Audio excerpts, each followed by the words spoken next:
मलाई धेरैले भन्नुभयो तपाईँ किन आन्दोलनमा आउनु भएन धर्म मलाई एक दुई जनाले त यतिसम्म गाली गर्नुभयो हैन हुने नहुने शब्दहरू बोलेर तपाईँ कुनै मिडियामा आएर चाहिँ खोक्ने राजावादीको आन्दोलनमा आउनु भएन धर्म बचाउने आन्दोलनमा मलाई थाहा थियो कि यो आन्दोलन सफल हुँदैन यो स्वार्थको आन्दोलन हो आफू स्वार्थ कमाउनलाई आन्दोलन गर्दैछन् भन्ने मैले बुझेको छु जुन दिन राजा ज्ञानेन्द्रले जनतालाई चाहिँ लु म पनि अब आए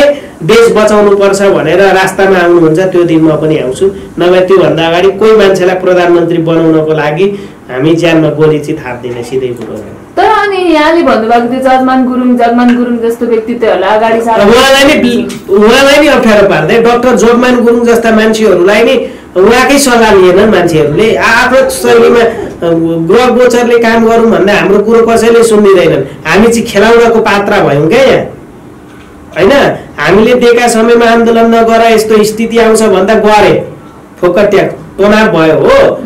ग्रह गोचर अनुसार चल भन्दा हाम्रा कुरा सुनिँदैनन् नसुनिसकेपछि हामी चाहिँ किन चाहिँ यहाँ यिनीहरूलाई सपोर्ट गर्ने